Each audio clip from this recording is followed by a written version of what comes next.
Soy Carlos Cáceres. A continuación vamos a hablar un poco de lo que es la segunda actividad de la unidad de café, la tercera unidad, y vamos a empezar hablando un poco sobre generalidades de la ecofisiología y la fenología del cafeto.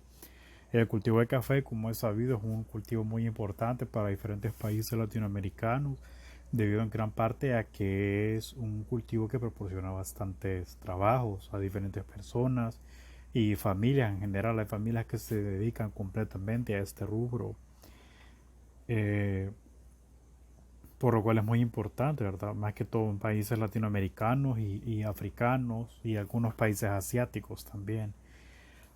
Se recomienda que para un buen manejo práctico del cultivo, una de las condiciones más importantes es tener claro el entendimiento de los aspectos fisiológicos del cultivo, es decir, la necesidad de siembra, la necesidad de fertilización, los ciclos fenológicos, el tiempo que toma el cultivo para llegar a su pleno desarrollo, los tiempos de cosecha, la maduración y ese tipo de factores que determinan el éxito o el fracaso que vamos a tener con un cultivo. Se conoce que el café es originario del África del Norte y, y desde principios del siglo XVII fue sacado eh, por, a través de árboles por los holandeses. Fue sacado y debido a que en ese tiempo se comercializaba más que todo en Arabia, el café en general debe cultivarse en la formación del bosque húmedo de la franja tropical. Estos son datos del país de Ecuador, ¿verdad? Son datos sacados del manual de cultivo de café por el ingeniero Sotomayor y otros autores. El café se puede cultivar a nivel del mar, en zona tropical, pero en el Ecuador se, se cultiva hasta en zonas de más de 2000 metros sobre el nivel del mar y con otras diferentes condiciones para el cultivo, las cuales tienden a ser óptimas. El café realmente es un cultivo que puede tiende a ser muy adaptable en cuanto a su altura. Incluso aquí en Honduras hay diferentes alturas, ¿verdad? Pero la mayoría está en un rango entre 1000 a 2000 metros sobre el nivel del mar, más o menos. Existen varias variedades, valga la redundancia, que son cultivadas aquí en Honduras. Tenemos la Borbón. Esta comprende dos cultivares que son Borbón rojo y Borbón amarillo. Los nombres rojo y amarillo se dan en base al color que tienen las cerezas. Esos colores, tanto el rojo como el amarillo, son los colores que las cerezas adquieren al madurar de estas variedades. Y durante su tiempo, antes de la maduración, tienden a ser de color verde. El porte de las plantas Borbón es similar al de la variedad típica y las ramas forman un ángulo de 40 a 50 grados con respecto al eje y es de forma ortotrópica. Los brotes nuevos presentan un color verde. El rendimiento se obtiene con la variedad que se obtiene con la variedad Borbón es mayor al de la variedad típica que también es cultivada en Honduras. Tenemos la variedad Caturra.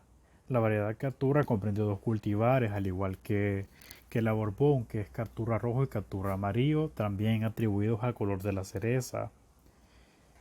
Las plantas Caturra son de porte bajo y de aspecto vigoroso y campanado, de entrenudos cortos y con una coloración verde en sus brotes tiernos. Las ramas forman un ángulo de 45 grados en relación al eje ortotrópico y esta variedad es considerada como con un amplio rango de adaptabilidad. Tiene alta producción, buenas características agronómicas y buenas características organolépticas. La variedad Pacas cuenta con características agronómicas y productivas muy similares a la Caturra y son recomendadas por el Instituto Nacional Autónomo de Investigaciones Agropecuarias INIAP del Ecuador eh, para zonas de producción de café arábigo bajo el sistema de manejo tecnificado. La variedad Catuai comprende dos cultivares, también rojo y amarillo. Las plantas de esta variedad son de porte bajo, las ramas forman un ángulo de 45 grados con relación al eje ortotrópico, con entrenudos cortos y brotes nuevos de coloración verde. Y también tenemos algunas otras variedades que en algunos casos pueden ser cultivadas, pero no se ven mucho aquí en Honduras. Más que todo son variedades del Ecuador, como ser la geisha y la Villalobos, que la geisha es considerada como la variedad de amplio rango de adaptación también y resistente a varias razas de roya del café, que es un problema que se da bastante en Honduras, por lo cual podría ser algo muy útil. Son plantas de porte alto con frutos de mayor tamaño que la variedad típica, variedad Villalobos. Las plantas son de porte bajo, color bronceado oscuro, de brotes nuevos y con una productividad menor comparada a la variedad típica. Las plantas de esta variedad se distribuyeron a los caficultores de Ecuador. También tenemos lo que son las variedades híbridas que existen de café. Entre esas están las Cartimor, Sachimor y Cabimor. Todas estas son originarias de lo que se conoce como el híbrido de Timor, que fue una mutación básicamente que se dio en la isla de Timor en una planta de café y vieron que esta presentaba ciertas características que eran agradables y necesarias para los productores, como resistencia a enfermedades, un poco más de resistencia a sequías y otras características deseables en esta planta. A raíz de esta planta se originaron otros híbridos que tienen el nombre de Mor, en honor a la planta de la que son originarias. Para eso tenemos la variedad Catimor, el híbrido de Catimor, que es una mezcla de caturra con el híbrido de Timor. Eh, el Centro de Investigación de la Roya del Café ha desarrollado el híbrido Catimor, y las plantas de este híbrido representan una gran variabilidad genética. Tenemos el Sarchimor, que es otro material sintetizado con base al cruzamiento de Villa Sarchi con el híbrido de Timor, y Cabimor, que es un material sintetizado por el CIFC de Portugal en base al cruzamiento con las variedades Catuaí y Catimor. También las variedades con mutaciones que existen en el café son la Caturra, Pacas y Villalobos. La Caturra es considerada como la mutación del café de Borbón. Las Pacas, considerado como otra mutación de café de Borbón. Y el Villalobos es considerada una mutación del café de la típica selección de semillas para siembra. La selección de semillas es una actividad de gran importancia, ¿verdad? De ella básicamente va a depender en gran parte el éxito que una plantación de café pueda tener. La labor comienza con la selección de plantas de donde se obtendrá la semilla, tomándose en cuenta las características físicas en la producción de los cafetos. Eso significa que la selección de la semilla no es solo ir y elegir la semilla, sino que los caficultores tienen que seleccionar entre sus cultivos cuáles son las plantas que tienen las características que ellos desean reproducir para de esta forma comenzar un plan complejo de reproducción, ¿verdad? En el sentido de las semillas que van a extraer y ese tipo de prácticas. La semilla de café está cubierta por una lámina dura que corresponde al endocarpio del fruto. Es conocida con el nombre de pergamino. Este tejido rodea cada una de las cavidades de los lúculos que está constituido un fruto normal. En la parte interna del pergamino se encuentra el endospermo o la almendra del grano y está cubierto por una capa fina denominada película plateada. De regreso, ¿verdad? En base a la selección de las plantas madre, es necesario seleccionar plantas que sean jóvenes, sanas, libres de plagas y enfermedades y que conserven las características de la variedad que se desea sembrar, de alta y estable producción y con un bajo porcentaje de granos vacíos. La cosecha del café cereza se debe recolectar frutos sanos que hayan alcanzado su completa madurez fisiológica, que ya estén en color rojo o amarillo dependiendo de la variedad y que presenten un tamaño deseable de acuerdo a la variedad seleccionada. Aquí seguimos hablando de la parte de la selección de las semillas. El beneficio consiste en el despulpado, fermentación, lavado y secado de la semilla. La fermentación, el lavado y el secado son procesos que generalmente se tienen que hacer más que todo cuando estamos hablando ya que el café va a ir para la industrialización, ¿verdad?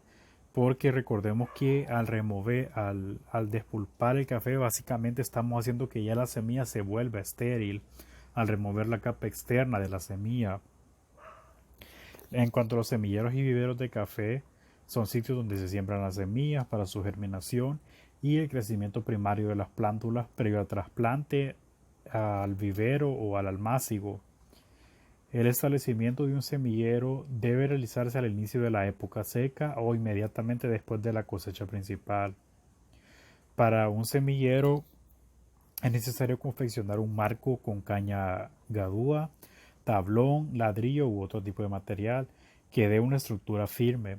El tamaño recomendable es de 1 metro de ancho, 0.2 metros de alto, 20 centímetros de alto y de longitud variable dependiendo de la cantidad de semilla disponible o el número de plantas que se pretendan obtener. Se estima que por cada kilogramo de semilla en pergamino se obtienen unas 2.200 plantas adultas. Es importante dejar una calle de 40 centímetros entre cada semillero. El vivero es el lugar donde se desarrollan las plantitas hasta el momento de ser plantadas al sitio definitivo de campo.